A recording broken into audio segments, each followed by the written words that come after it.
Hello world and hello friends, welcome back to another episode of Minecraft. It's time to get a little weird, and that is because I want to use this new machine I have to create a whole bunch of houses around my area. And also, I have finally figured out a creaking farm which will go down in the ground just a little bit later. But first, I need to do redemption for the block combination that I threw away. Jungle, and Blackstone. Now, I'm not exactly sure why, but I feel like I want to create this house right on this little plateau. Now, I will say there's an added challenge to this. I do want to build these sort of random houses in the configuration of one chunk.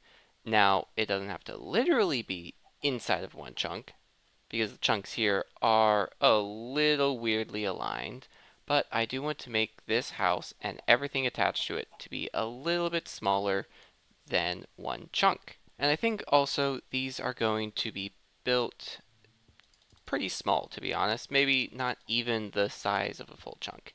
Because when I look at it here and how I have the terrain, I almost want to have a house come right from there to over here. Something like that. Just have a small little abode. Maybe they work at the library. Maybe they work somewhere else. And I'm just going to follow the terrain I've made. I think this, yeah, it's out of alignment there, which is fine. I mean, it's not really in alignment anyway. So let's start with that. And I think, oh, I made that even. So let's make this be odd length. If I want it to be, actually, let's keep that even. Make this be a little weird. Oh, I didn't pick up a door. It was because I didn't have a door. Let's set up shop. So if I put a door there, maybe, yeah, because that would be, I think, where it feels best balanced to be in this walkway. And I feel like, I mean, I could shift that over, but I actually think I'm going to try for this asymmetry here. Yeah, I think that could work. So let's build up this house a little bit more. Now remember, I still need to use Blackstone, and I'm working on it. Alright, so hear me out. Packed mangrove roots do a transition from Blackstone into jungle. The more I step back, the more it kind of blends in. When you get up close, it doesn't blend in too much, but, I mean, to be fair, the Blackstone is a very big contrast between the two. I might change up the floor, actually, but then it gets into the territory of maybe I'm not doing enough Blackstone with the jungle. Because that's the main thing that you got to remember. With those two of Blackstone and jungle, I need to have the majority of this house be those two blocks. I can do other blocks, but I have to have most of it be jungle and Blackstone, and of course their variants. So I'm gonna keep going, see how this turns out. I don't hate it. I think I can texture the roof just a little bit. Yeah, I think that makes it work a little bit better. Now I need to think about, well, first picking up all my items. Alright, now I gotta think about interior. Alright, little bit of a time jump because I had to keep redoing things and just needed to focus that instead of chatting about it. So, here we are. I don't think it's the best house I could have done, but I'm pretty happy with it. So let me show you around. Like I was hoping for, it's a little bit of an asymmetrical entrance, a little bit of a light as you enter in. That's more for aesthetic than for any lighting purposes, because I do have a good amount of lights. Oh, and one right there. But inside here, we have a nice, quaint little living space, a table, a nice floor pattern, cooking, crafting, and also a little cutting board on top. We got a little bookshelf and a chiseled one, chiseled bookshelf, so you can store some books, some nice paintings all over the area, and a little bed with some curtains. There's probably better ways to do curtains, but this was at least the one that I thought of, and I think it works. I kind of like it. And yeah, you can see outside behind me, there are some flowers in pots. And let's just take a quick look around. You can see that I changed a lot of the windows, and this one I haven't done much with. I probably will come back around to it. It's just not seen too often, so I'm not too worried about it. But all around, I like how this looks, and this side probably could be a little bit better. So may also revisit this one. Oh, maybe I add a flower. Hang on a second. Okay, that kind of helps. Maybe I just need to add some more flowers in this area. And I think the addition of that might be a little bit later, but this could be a good area for some flowers. So there we have it, house number one that is made with random combinations. Now, before I go ahead and make my resin farm, which I told you I would make, I'm going to figure out what combination's next. Alright, I'm going to turn off the beacon for this, just so I get a full view, and let's see what we get in 3, 2, 1. Okay, that will be interesting. Dark oak and red sand. I'm just realizing I should probably add some more stuff in the ceiling here so it's not just bamboo. I'll get to that later. But yes, my next building will be red sand and dark oak. Let's let's take a look at my map and see where I might put that at. Well, first of all, that house just made a black square, which I mean that's okay. Now for a red sand and a dark oak house, there's a few options. I want to get something in that area. I know there's always larger houses I could build going over into this area, but then it gets into mountain territory, which I need to figure out what to do. But then, of course, I do want to expand all the way over to this side, but I don't think I need to jump all the way out here. However, I think I might take a look around, take some thinking, maybe adjust the beach a little bit, and make this house be either right down in that valley or right up there. While I think about what to do with this combination, let's get to... I broke the map. Go to the creeping farm before I break more. Go, go, go.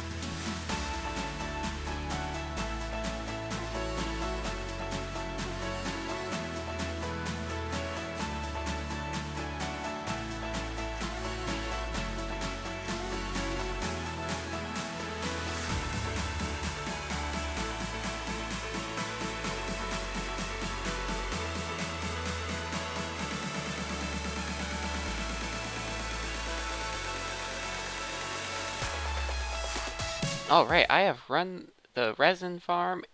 The initial loot is in that chest behind me. I'm hiding up here because it is raining outside and it makes everything be foggy. As you can see, here it's clear. Right there it's foggy. Clear, foggy. I mean, besides the banners being in the way, you can see the saturation change. One of my least favorite things about that is that because I have glass above me, this counts as being outdoors, but this counts as being indoors. Really weird. But yes, after the first run of resin, I got 3 stacks. A little bit more actually, because I was able to get the rest of the farm filled out. And now, even through the rain, I can show you my latest secret entrance down into the bottom. I have this little grate over here, which if I fly into it correctly, or swim, I can just go into the sewer, down below, and into the cave. Right over there is the resin farm as you saw. Now, it's not a perfect resin farm, but I wasn't able to really find someone who had solved the farms, so I had to make this one myself. I did find some tutorials that had the basic form of it, but a lot of them had a floor of hoppers, and Creakings can't spawn on hoppers anymore.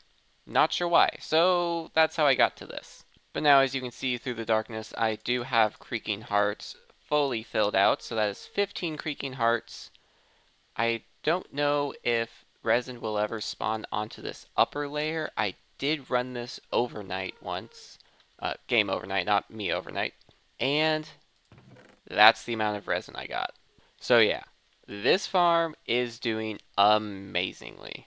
It took me a while. It took me quite a while to figure out how to make this work. Because one thing you see is the amount of fences that I have. did actually take a lot of inspiration from Exuma's tutorial, where he had this very similar setup, and he did some experimentation to find that fences were the best to change where the creaking spawned at, so I just took his word for it, and I've been using it. I've been using a timing mechanism, which gives it about 5 seconds throughout, and that bell rings to let me know when that 5 seconds has expired. Because if you don't know, creakings can only spread resin every 5 seconds, so having a reminder is very helpful.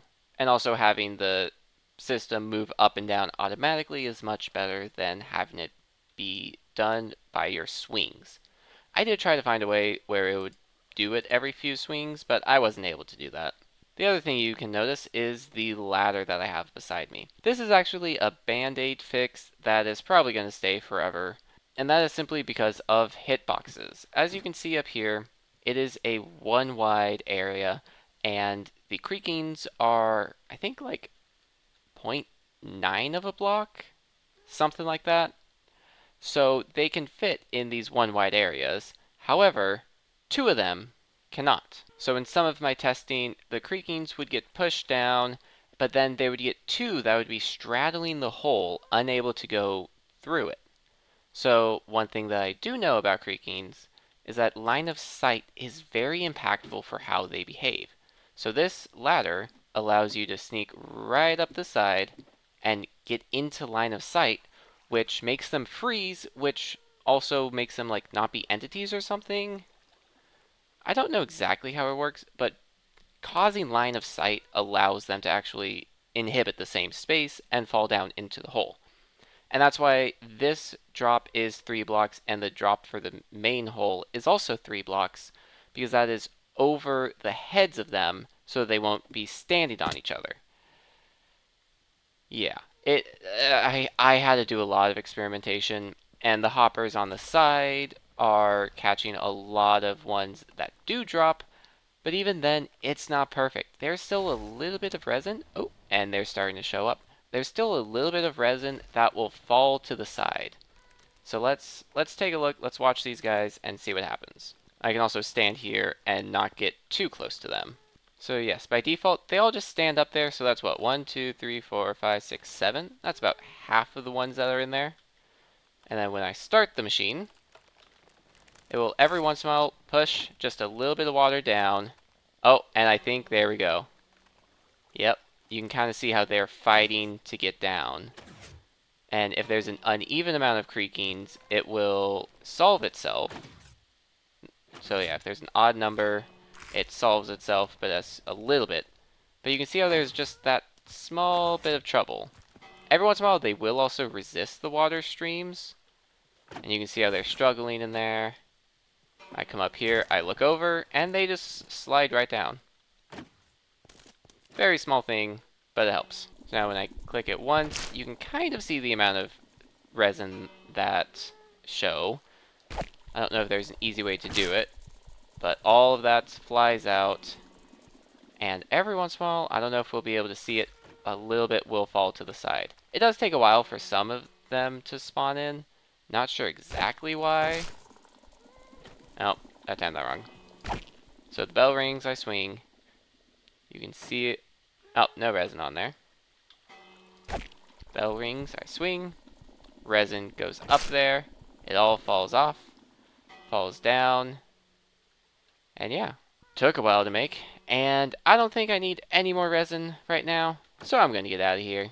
I don't have a fancy exit yet. I just have a few fancy entrances. That's going to be something I work on. But this is done. I think it's time to go above the ground and figure out where I'm doing the next house of red sand and dark oak.